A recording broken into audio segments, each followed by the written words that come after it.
So I've got my wiring for the rear part of the truck kind of thinned down a little bit more. So I depinned the plug for the fuel pump, sending unit, etc. So I could pass it through the hole I've drilled in the bottom of the cab, which I'll show you here in a second.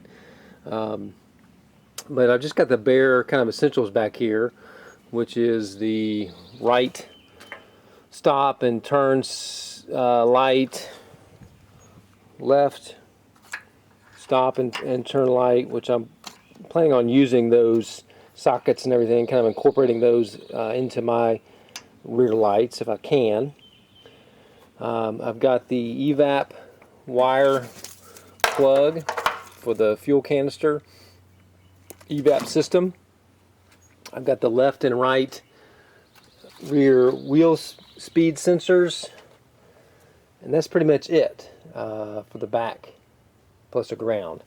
So I've kind of run all those wires up around under my cross member and through the bottom of the cab, kind of high so it stays away from a lot of the water and road dirt and grime and that kind of thing. So I drilled into the back of the floor pan here, put a little grommet, a half-inch grommet, and brought all that wiring through right here. And then I've got a little, I ran all that wire through some shrink tubing on the other side, so I'm going to shrink that down and then put some of that liquid sealant around it just to seal that up really well. I've got a ground right here.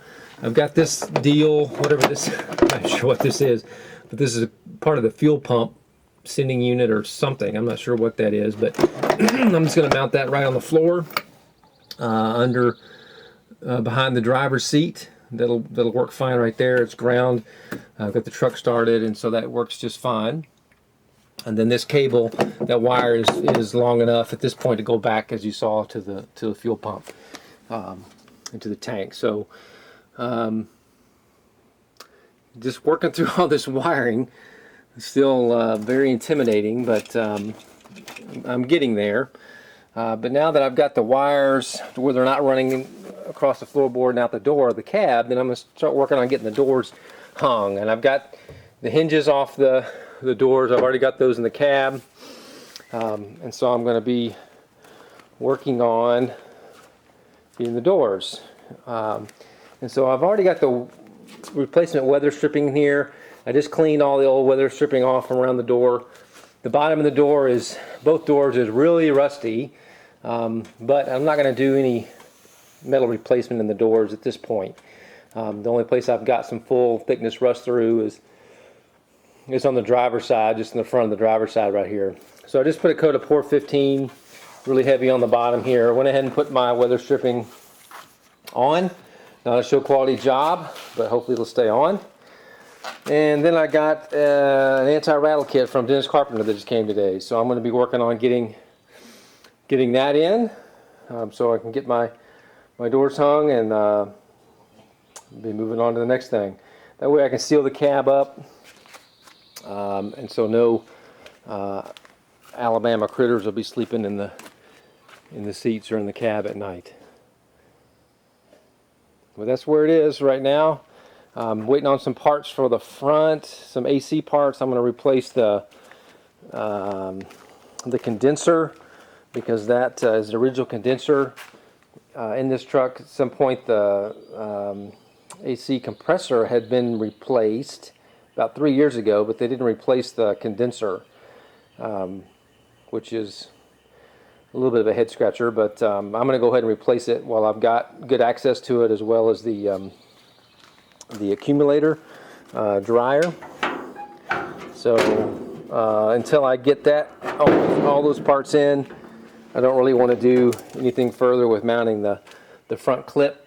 So right now it's just kind of loosely bolted in here. I've got my grounds and everything grounded, and everything is running and are doing fine. The truck starts well and everything seems to be doing okay.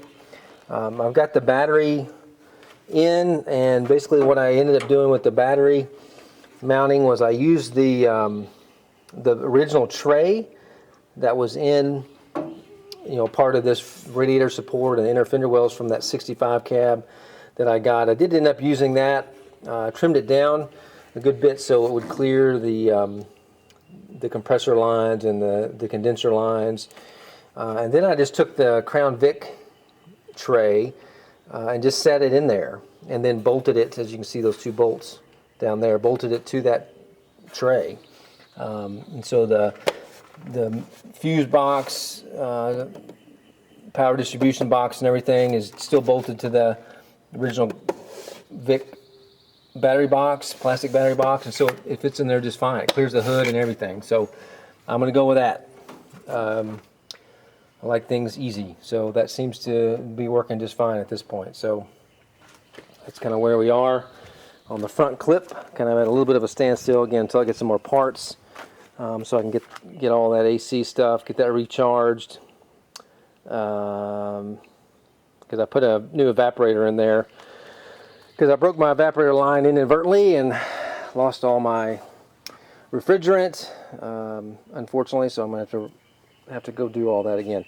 I've got a couple turbo mufflers that I've just got clamped on the exhaust here, and I think it sounds pretty decent. So we're just kind of testing them to kind of see what the sound is like, and I think I like that pretty well. Probably going to end up cutting the exhaust a little bit, pipe a little bit farther, just right behind the crossover, to weld those. I'll probably end up just clamping those mufflers to the exhaust up there, and then I'm wanting to bring it out kind of to the side here, just right in front of the rear wheel. It's kind of my plan, to bring it out. Once I get the bed and everything on there, then I'll know what height, you know, that the tips and everything need to be. So